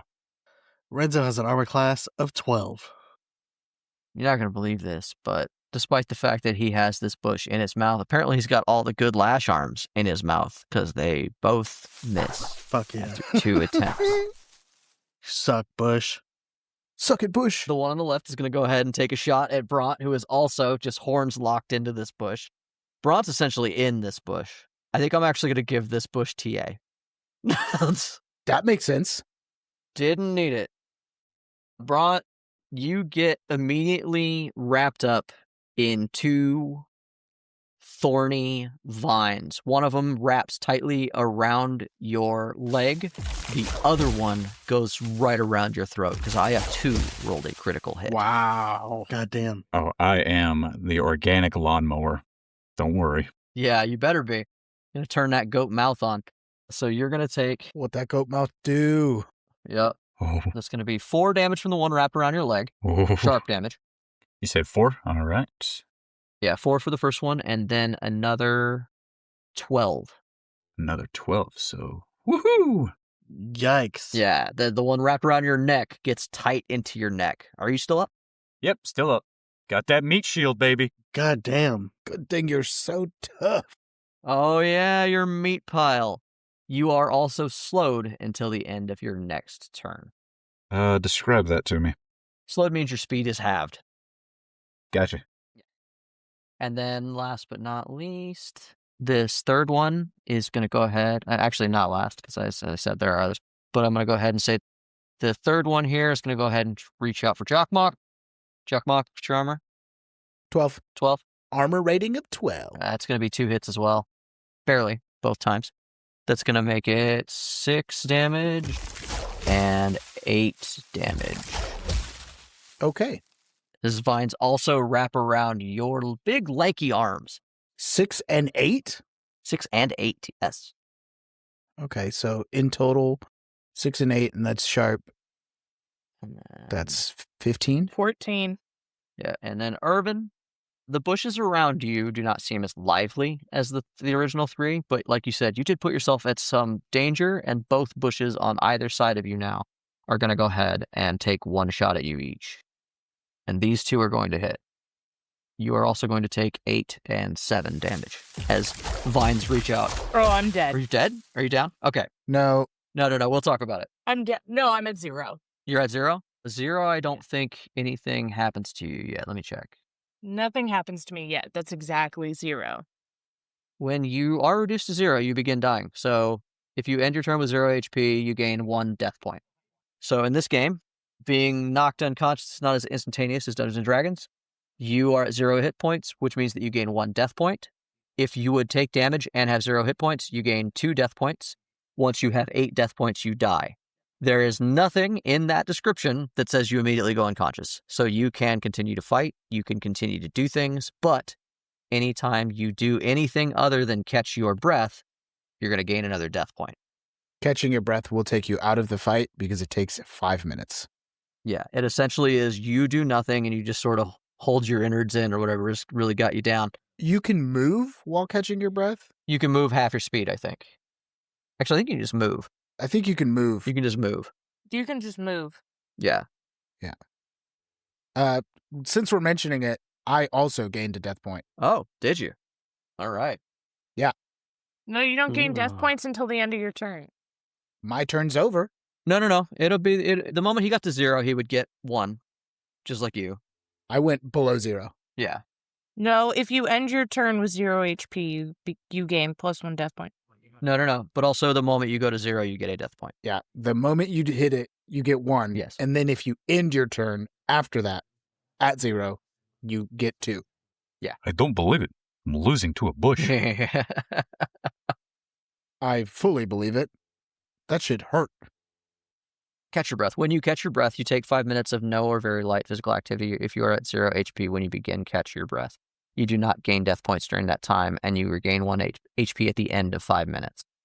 But that means you're doing nothing else. So technically, yeah, I'll allow you to move, but even that, I'd be like, you're not sprinting, you're not running. You can take a move action. You're hobbling. Yeah, you're moving away. Right. Like a single move action, not spend all your points. Yeah, I think would be what I'd say. And that is the end of the Blood Oak's turn, which brings us back to the top of the round, Zarian.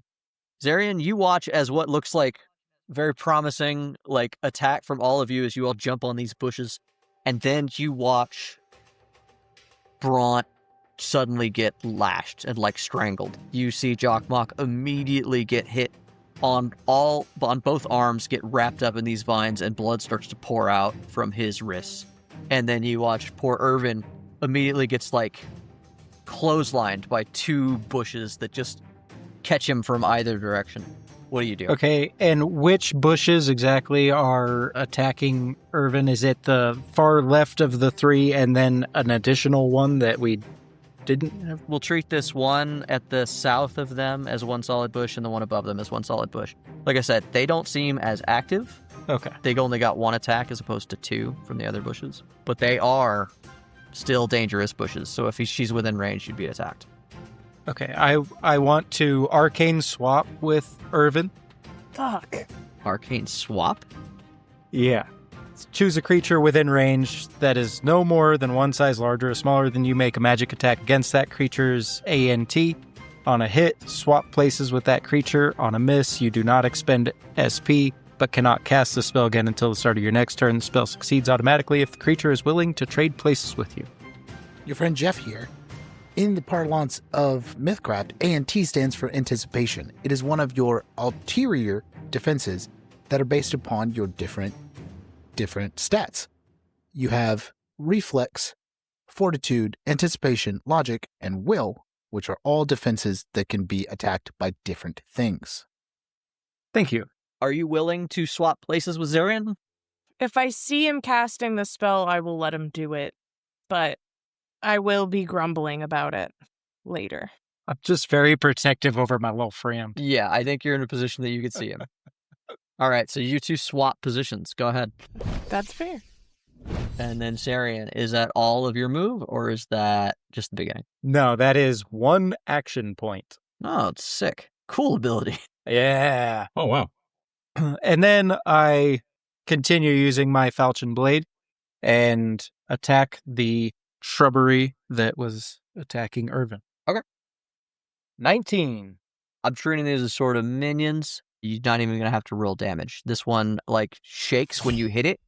Basically, it is a small sprout of a blood oak, and it just dies. Perfect. And that is the end of that turn. Sick. Jockmok. Wonderful. Am I restrained or captured or anything like that? Is there? No. Okay. I just had to be sure. You're slowed. I'm slowed. Okay. Well, I'm already 10 feet away. Yeah. Everyone who got hit last round is slowed. I'm already 10 feet away from the very dangerous bushes, as it turns out. I just move another 10 feet using one of my action points. I rolled over one, so I still have 3. Gritting my teeth and bleeding out, I take several big steps back, reach onto my back, grab my bastard sword, and huck it at this fucking bush. The one that attacked you? Correct. Okay. We'll roll. It's definitely not going to hit, so I don't even want to say how bad that number is, even with what I would add to it. It's like way lower than 12. Way lower than 12. That's a shame. Yeah, I wanted to do my cool, I can throw this thing at this thing. I mean, it's real hard to throw a thing with both arms that are, like, basically got your wrist slashed. Mm-hmm. So, shit happens. Yeah, so I fucking hucked this thing. Oh, you don't need to describe how bad you did, bro. We can move on to Ervin if you really want to.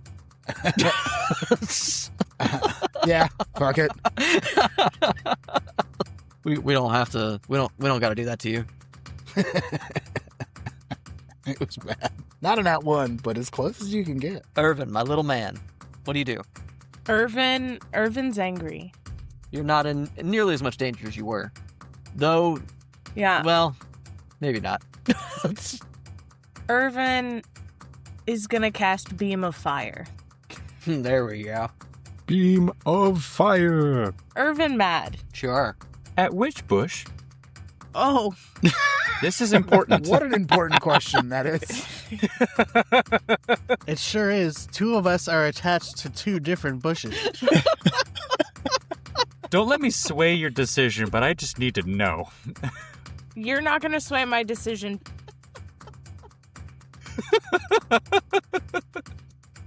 Can I roll a check to see if I can tell which angle would get me the best amount of fire damage on the most amount of them without hurting any of my friends? I'm not gonna make you like unmeta that. I feel like that's a certain amount of meta combat. I'm playing this game a little bit closer to a strategic than I normally would. So I think you should be able to make that call yourself unless there's something unclear about the spell. The spell says you unleash a streak of flame, make attack against a creature's AR. That's that, and it's a 30 feet line of effect. Okay. So I could probably hit these 2. You could definitely hit the one that Renzo and Jockmock have been fighting, the one in the middle and on the right in front of you. Easily. I would also just go ahead and, saying as throwing you guys a bone here, I would recommend you focus on the ones that are in front of you because the others are, as I said, weaker, and it would be a waste of your effort to hit them with a spell like you're doing. Yeah, okay. I'll go ahead and give you that one. I'll hit the 2 that they're fighting. Fuck yeah, dude. They just fucked us up hard. Well, fuck me up hard. I got fucked up by the little ones. The only thing I'll say is that the angle of this is such that in order to hit both, if you're rolling that 1, you're going to hit Renzo. Okay, I think I can live with that. Yeah, I know your history. He's got good odds. Yeah, I can live with that. Renzo also hasn't been hit yet, so... Get in the damage with us. I would be delighted to be hit by you, friend. This is my first time casting a spell. Yeah. So my spell casting ability is intellect, so I get to use that on my attack, correct? Yes, that should be true. I believe I add my power level plus my spell casting ability to my roll. It says you make a magic attack against a creature's AR. I believe you would use your spell casting ability modifier and your power level. Yes. Yeah, my beam of fire is intellect plus, and it's a +2 for mine. So Yeah, you do add your intellect to arcane things because I was adding awareness to my attack rolls. As far as damage, I think it's nothing. You don't ever. No, it's just your spellcasting ability and power level, so I get a +3. Yes. So go ahead and roll that attack. And once again, this is fire, so Yeah. you only need to get a 10. 22, so that's a crit, Okay. and an 18. And an 18. Yeah, those both hit. So on the non-crit, it does 9 fire damage. Which one do you crit? The first one. The first one directly in front of you? Don't bother with your damage calculation on that guy. Okay. Yeah, that's the one that Renzo fucked up. Yeah. Yeah, well, it took 20 fire damage. Oh, yeah. And then the other one took 9 fire 9? damage. Good lord. Yeah, that's pretty freaking good. What does it look like when that middle bush gets... It's biblical. Is it like God talking to him? Engulfed in flames. burning bush. Yes. Oh, it's like that Far Cry 3 mission. It's actually currently burning. It has the burning condition. Fantastic. I let go immediately. Good call. Hot bush. Hot bush. Hot bush. That's the bad stick. That's a bad stick. All right, Ervin, is that the end of your turn? Yep, I get another bleeding out. Yep, because you did a thing. Yeah. So go ahead and add another death point. And then... I'll die right here, but I caught things on fire. Hell yeah. That was what this whole character is. A fire salamander.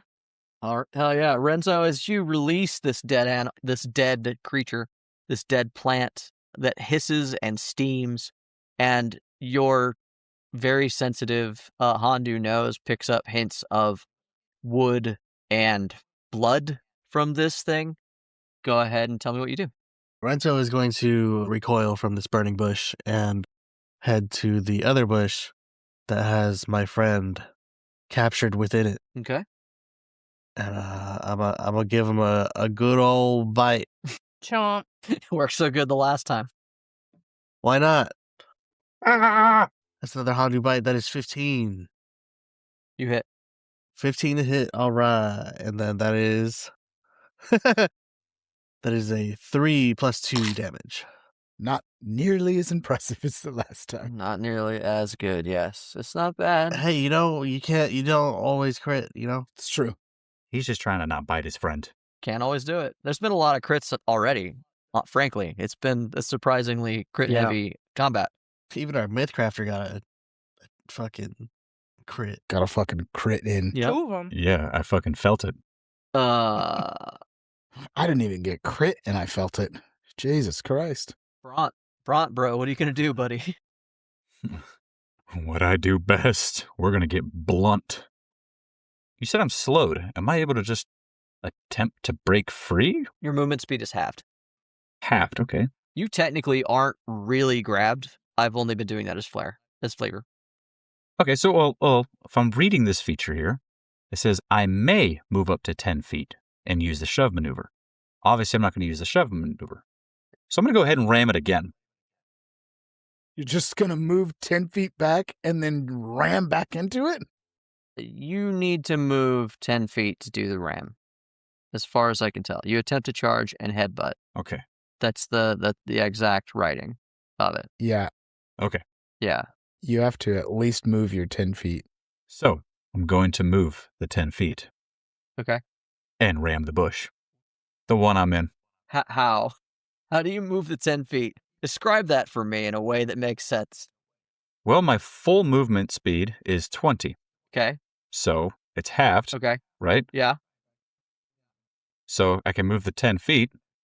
He's And then run 10 feet back into it. Well, you're slowed, so you're only moving 10 feet on a move action. Do you have enough APC to do that? Yeah. I have my current AP because I carried 1 over. I'm at 5. Okay. For the record, it does say that Ram once per turn 3 AP. How much is the movement? That's 5. yeah, he's got 5. He has 5 AP, He only needs 1. Yeah, he rolled 1 over. Yeah, because I carried 1 over. and he has 4 normally. Okay, got it. Yeah, got it. He's right. You're good. Just checking. Yeah. I am also learning the system as well. It's all right. We're going to go ahead and roll it. I played a little bit, but not a lot. Yeah, do it. He rears back away from the bush, takes another go at it. I would love it if you would describe how you, in the most goat-like way I can only imagine, rear back for this. And I'm walking backwards as a goat does. You know what it is? It's the scene from Robin Hood when Little John is in the tent, and then he gets kicked out of the tent, and then he charges back into the tent. That's what he does. Yes. He's just rearing back. Bront is just kind of like walking back a little bit and just dips that head forward and just runs straight into that bush again. We'll go ahead and roll that attack. I was picturing, you know how sometimes goats jump up onto their back legs before? I was picturing he goes back and then he just stretches his neck back first. and Yeah. then- Oh, yeah. Now, what makes this so much better is I just rolled a nat 1. So what happens? And you just, what's happening? hit the ground, I guess. In this particular instance, there's not really, I don't believe in Misscraft, any particular penalty for a nat 1. And because you guys are already, a couple of you are already bleeding out. And I could make you hit Renzo, but I don't think I'm gonna do that. If I may make a suggestion, Sure, what do you got? what if I missed the bush entirely and just ran straight into that gate? I actually am okay with that. Go ahead and give me a strength check again. Please, nat 20 this one. Watch this nat 1 turn into an immediate success. So, does it already incorporate all the bonuses? It does. I got a 14. 14. The second thud into this fence, this one rattling you, because it was a nat 1, you kind of feel dazed a bit. And once again, the entire fence shakes, and it's that sensation when the posts of a fence are have been kind of basically separated from the ground, and you realize that there's really nothing holding this fence in other than the post holes that are dug loosely around it. Oh, man, if I could throw some applied force on that, it'll be a wrap. That is something you could have done when I asked you to make a strength roll. You sure could have. Yeah. I did not know I could add on to such stuff. Yes. But all right, we're here learning. That is the way it works. If I tell you to make an ability check of any kind, you can always ask, can I use this skill because I have it? Yeah. And I'll be like, yeah, applied force is exactly what this is for. Yeah, literally. All right. Yeah. In fact, I'm going to go ahead and be kind because we're all new and say, in that case, you had how much applied force? The bonus for that is usually +5. Yeah, that'd be enough because you were pretty close. The fence topples with... I'm going to say that because you rolled a nat 1, it topples onto you. Like you watch the entire gate and fence swing hard away from Bront and the rest of you. And then I'm going to need... Oh, there's no reflex save in this. No, you would attack their reflexes. Yeah, I'm going to attack their reflexes. It's a flat roll. What are Ervin and Renzo's reflex defenses? 11. 12. 12. Does a tie go to the roller? How does that work? Jeff, what's the typical rule for Misscraft? The typical rule is it meets, it beats, Okay. I believe, if I remember correctly. Renzo, Bront, you don't get this. It succeeds on you because you rolled that one. But basically, you watch as the entire fence leans this way and then leans back towards everyone and collapses. Ervin, once again, you're a tiny guy, and the like you're just missed by the slats in the fence, but the other two are knocked prone and kind of pinned under the fence here. Big oof. Whoops. I don't know that it really applies, but I'm going to go ahead and roll for the... Yeah, it's going to go ahead and pin that one one blood oak to the right as well. I would like to use reflexive dodge. When a creature hits your ref, you may spend 1 reactive AP to make a dex dancing check. Your ref becomes that number against that attack. Did you have any AP saved up from last round? Yes, I have 1. You did have 1, and sure. Yeah, it misses. You're good. Because I didn't move. Good work. Go, buddy. All right, Bront, you are prone, like not pinned, but under this heavy fence, and yeah, and now it's the bush's turn, so it's gonna get TA on you. Oh. That's gonna, yeah, it didn't need it. That one. What's your armor again, Bront? 11. It's always going to be 11, no matter what I'm wearing. All of his defenses are 11, no matter what he's wearing. Oh, that's right. I don't need to ask you that question ever. Mm-hmm. Everything's 11. You're gonna take another 4 and 6 damage. Right at 0. Oh, Zarian. Zarian, use your armor 12. Yes. Zarian, you're gonna take 4 sharp damage as well from the nearby bush. Okay. Who?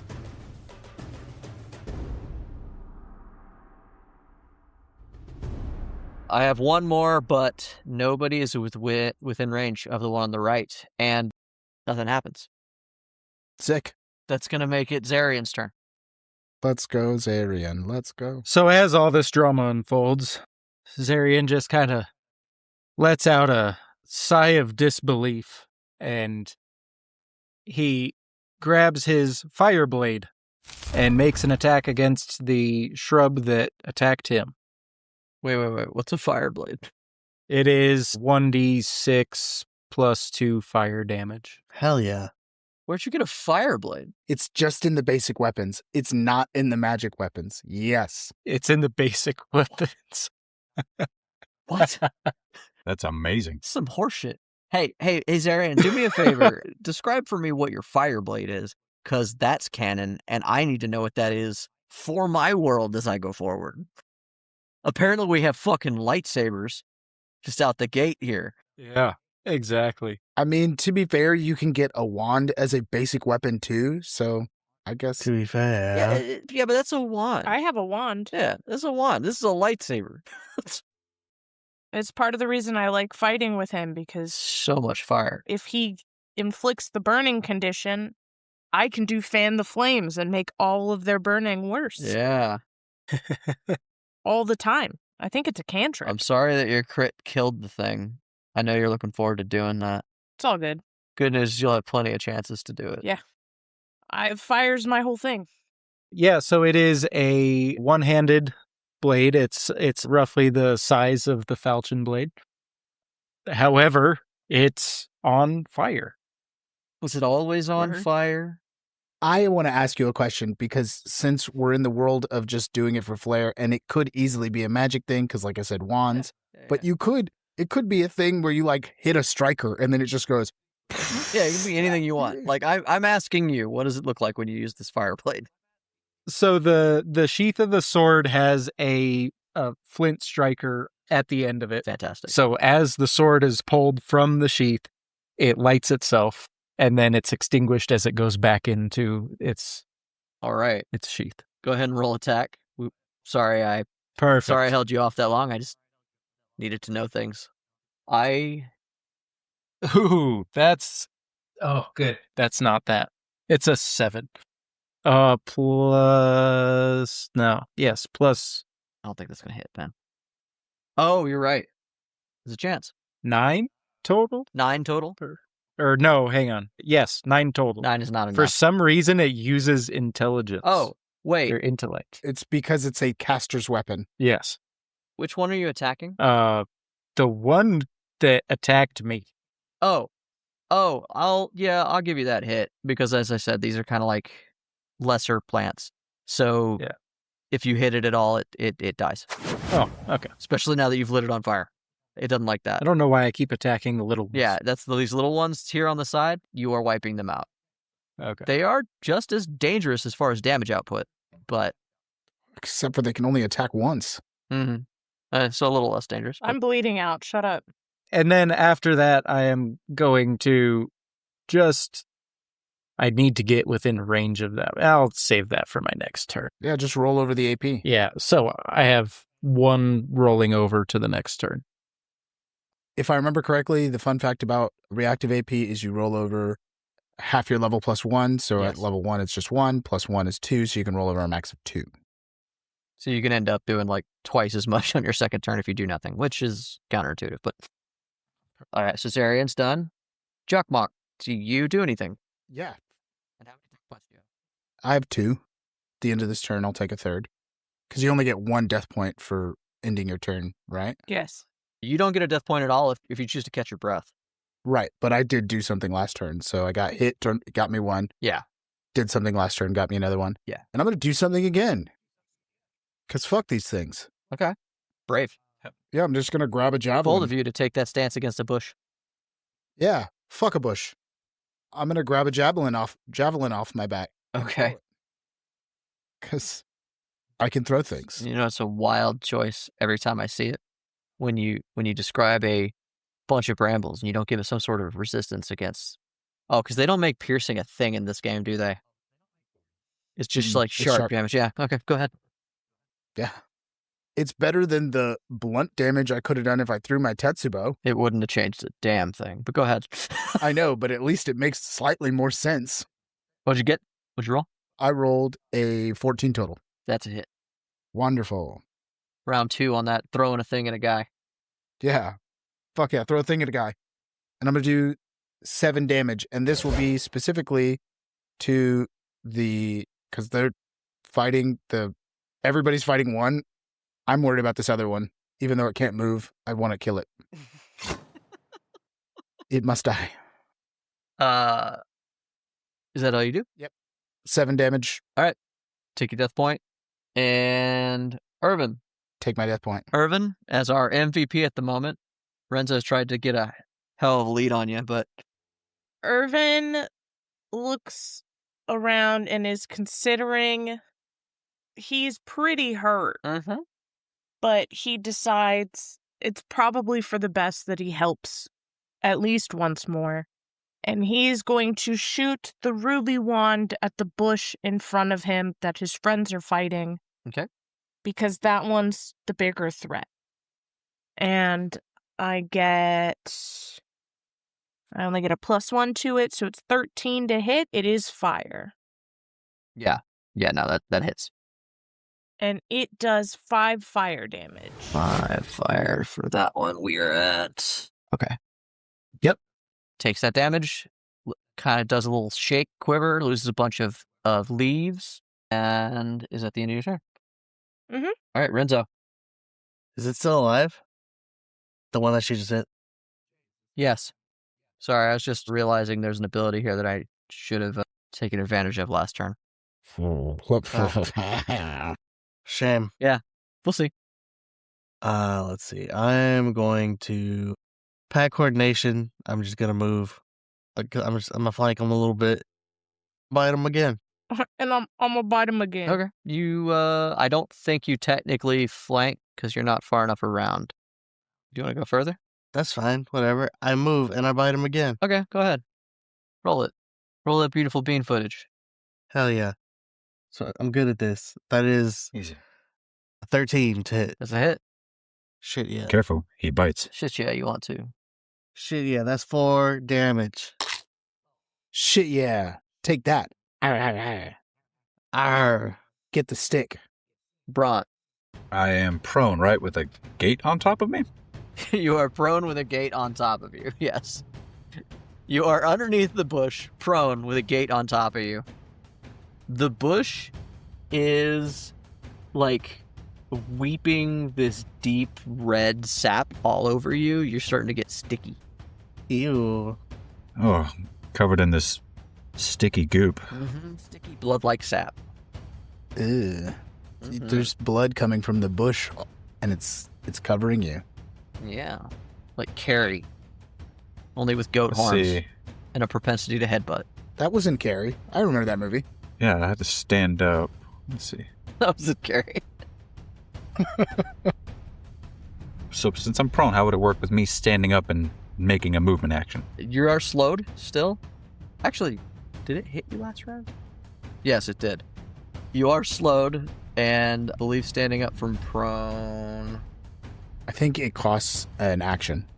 Yeah, let me see. I'd only have 4. I would not be able to do that again. So punching from the prone position is not a good idea. Not ideal. You suffer -1 to your roll, essentially. I'm going to stand up then. Yeah. So that's going to take away 1 AP. an AP. Gives me 3. Obviously, I can't do the ram, so I'm going to punch. I'm going to punch this bush. I rolled a 22. Fuck yeah, that's a punch, man. To roll a 22 means you roll a 20, right? Because, like, you probably aren't adding more than 2, I guess so. As I'm hovering over it. right? No, so... Yeah, because my bonus is +4 on a punch. So I rolled an 18. Whoa. Okay. He good at punch. Yeah, he's shockingly good at punch. How does he get a +2 to punch? A +4 to punch. Strength is 2, Yeah, I don't know where the extra +2 came from. It could be from one of his strength attributes or skills that he took. Yeah, all I did was push the button to punch on roll 20. Yeah, we'll go with it. I'm not going to worry about it being a crit, though. I was just curious, because go ahead and tell me what it looks like when you punch this bush to death. It only had, like, 3 health. Oh. Perfect, because that's 4 damage. Perfect. Oh, sorry, I'm sorry. No. It's plus strength. Oh, sorry. It's 3 damage. Perfect. What does it look like when you do just enough damage to knock this blood out? I lean up, realize that I can't ram, and I'm just... Bah! And I just punch as hard as I can into, like, the center of the bush. Just punch it. Punch it. All right. He punched. This bush, once again, quivers and just sort of deflates. You watch all the vines just go limp. And what seems to be, like, all the sap in it just sort of goes back into the ground. You guys are all standing around. Several of you have bled into the ground. Most of you are what we would consider bloodied, which is under half health. And the final blood oak, you watch it reaching out, trying to sort of grab at other people, and then its roots just sort of go into the ground and start slapping up all of the blood from the fight. Oh, I don't care for that. Do I have the blood of this bush all over my fist? Yeah, absolutely. And as that happens, you watch as the blood oak soaks up the blood in the ground and essentially doubles in size, Fuck. I hate that. moving 10 feet closer to everyone else, and that's where we're going to end tonight. It's important to note, and this should probably go on the episode, that I don't know how to balance a fight yet.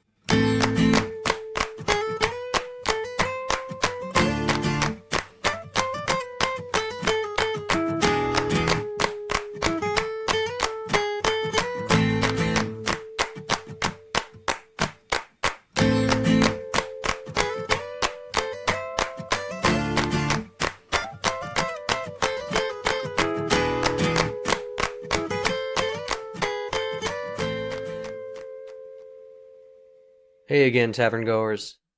Just wanted to say thank you one more time. Once again, you were just listening to Torchlit Tavern. This was Misscraft. Shout out to Brett Eagleston, who wrote our theme. You can get his music at bretteagleston.bandcamp.com or find him on X at BrettEagles. We would also like to give a shout out to Epidemic Sound for additional sound and music.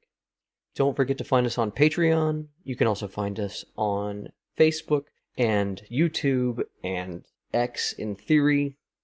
But if you do want to get hold of us, you can always email us at torchlittavern@gmail.com. We'd love to hear from you. Links in the show notes. Thank you for listening, and don't forget to tell good stories.